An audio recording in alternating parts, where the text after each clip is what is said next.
Kunithala government LP സ്കൂളിൽ ബഷീർ അനുസ്മരണവും അമ്മ വായന പുസ്തക വിതരണവും നടത്തി. PTA പ്രസിഡന്റ് PV ജയേഷിന്റെ അധ്യക്ഷതയിൽ വാർഡ് മെമ്പർ C യമുന ഉദ്ഘാടനം ചെയ്തു. അപ്പോൾ മനീഷ് സാഹിത്യകാരനാണ്, അപ്പോൾ പോകാൻ തിരക്കുണ്ട്. അപ്പോൾ വലിയ രീതിയിലുള്ള ഉദ്ഘാടനമൊന്നുമില്ല. ഏതായാലും മുഹമ്മദ് ബഷീറിനെ അനുസ്മരിക്കുന്നതിന് വേണ്ടി നല്ല കഥകളെല്ലാം പറഞ്ഞ് വരും. അതുകൊണ്ട് ഇതെല്ലാം കേട്ട് നിങ്ങൾ ഇരിക്കുക.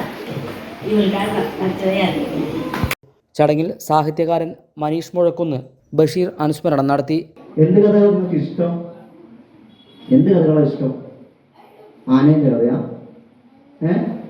മൊയിലിൻ്റെ കഥയാ? ആമേൻ്റെ കഥയാ? അല്ലെങ്കിൽ നമ്മളെപ്പോലെ കുറേ മനുഷ്യന്മാർ അവരുടെ കഥയാ? പറഞ്ഞോ, നിങ്ങൾക്ക് ഏത് കഥ ഇഷ്ടം? അല്ലേ ആ സമയം സ്വാതന്ത്ര്യ സമരം ഇങ്ങനെ കത്തി നിൽക്കുന്ന സമയമാണ്. എപ്പോഴാ? 908 കാലശേഷം അല്ലേ? നമുക്ക് സ്വാതന്ത്ര്യം നേടുന്ന ആരൊക്കെ ചേർന്ന നിങ്ങൾ പഠിച്ചിട്ടുണ്ടോ? പേരാവൂർ ഗ്രാമപഞ്ചായത്ത് പ്രസിഡന്റ് PP വേണുഗോപാൽ അമ്മ വായന പുസ്തക വിതരണവും നടത്തി. പ്രധാനാധ്യാപിക PK കുമാരി, K വിശ്വനാഥൻ, ശ്രുതി രജി, രതീഷ് മാസ്റ്റർ തുടങ്ങിയവർ സംസാരിച്ചു. ഹൈവിഷൻ ന്യൂസ്, പേരാവൂർ.